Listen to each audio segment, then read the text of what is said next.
साथ संगत जी, प्रेम से कहना धन निरंकार जी। साथ संगत जी, स्वागत है आपका फिर से आपके ही अपने YouTube चैनल सच्ची गुरु भक्ति के साथ। दासी आप जी के सामने फिर से एक नई प्रेरणादायक कहानी लेकर के आई है। कहानी का शीर्षक है कि गुरु सेवा का फल हमें कैसे मिलता है, उसके लिए क्या करना होता है, किसकी सेवा करनी पड़ती है और क्या क्या हमें कर्म करने पड़ते हैं। तो आओ चलो जानते हैं इस कहानी में। त्रेता युग में जन्मजय नामक राजा था। वो राजा परीक्षित का पुत्र था। एक बार वह कुरुक्षेत्र में अपने भाइयों के साथ यज्ञ कर रहा था। उसी समय वहां अचानक एक कुत्ता आ गया। कुत्ते को देखकर राजा के भाइयों को क्रोध आ गया। उन्होंने उस कुत्ते को बहुत मारा। कुत्ता रोते रोते अपनी माँ के पास गया और कहा कि उसने यज्ञ की किसी वस्तु को स्पर्श भी नहीं किया था। इसके बावजूद राजा के भाइयों ने उसे बहुत मारा।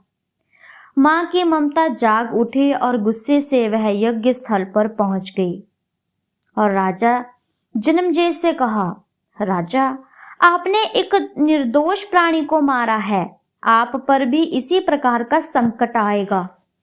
मां के मुख से निकले हुए दुख भरे शब्द फलित हो गए। इस डर से राजा और उसकी मां चिंतित हो गए। परंतु अब करें क्या? उस वक्त एक वृद्ध ऋषि ने उन्हें गुरु की शरण में जाने की सलाह दी और कहा कि गुरु की शरण में जाएं, बिना इस पाप से छुटकारा नहीं है और गुरु ही इस कठिन परिस्थितियों में आपको सही मार्ग दिखा सकता है। गुरु जी की खोज में राजा और उसके भाई हस्तिनापुर पहुंचे। एक दिन शिकार खोजते हुए जंगल में दूर निकल गए। उन्हें वहां पर एक आश्रम दिखाई दिया। उस आश्रम में श्रुतश्रवा नामक के एक महान विद्वान तपस्वी रहते थे। राजा ने अपनी सारी हकीकत उन्हें बता दी और आशीर्वाद की कामना की। उस पर विद्वान तपस्वी ने राजा को अपने पुत्र सोमश्रवा के पास जाने को कहा। वह महान तपस्वी है, आपके संकट का निवारण अवश्य करेंगे। वह अपने पास आने वाले किसी भी याचक को खाली हाथ नहीं भेजते। यह बात तपस्वी ने राजा को समझाई। राजा ने उस महान तपस्वी सोमश्रवा के पास गया और अपने महल में आने की विनती की।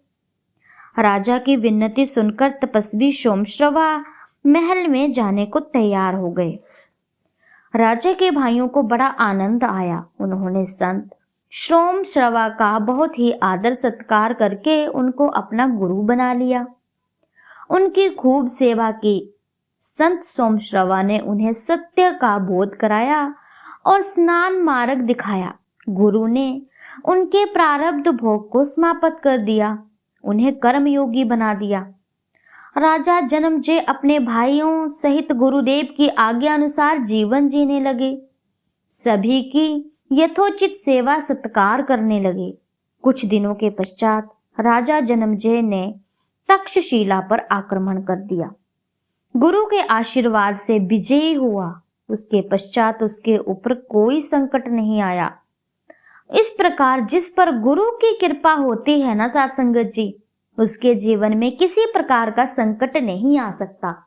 तो साथ संगत जी, दासी हर कहानी में आप जी संतों महापुरुषों को यही समझाती रहती है कि जिस पर गुरु का हाथ होता है, गुरु की कृपा होती है, उस पर किसी भी प्रकार का संकट नहीं आ सकता। और साथ संगत जी, संकट आए भी तो वो प्यार से ही टल जाता है। तो साथ संगत जी, इसीलिए दासी आप जी संतों महापुरुषों को नई नई कहानियों में उदाहरण दे दे करके यही आप जी संतों महापुरुषों को मैसेज देती रहती है कि हमें सतगुरु माता जी के कहे अनुसार चलना है और अपना जीवन व्यतीत करना है। जैसे सतगुरु माता जी चाहते हैं, हमें उसी प्रकार से जीवन जीने की याचना करनी है। सतगुरु माता जी भी हर गली, हर मोहल्ले, हर शहर में जा जा करके यही संदेश बार बार दे रहे हैं कि इस प्रभु पिता परमात्मा को जानो, पहचानो, इसकी सेवा करो, इसकी भक्ति करो, आपका जीवन तभी सफल हो पाएगा। नहीं तो मनुष्य जन्म लेने का कोई फायदा नहीं। फिर से 84 के गेड़े में फंसोगे और फिर बार बार जन्म लेते रहोगे।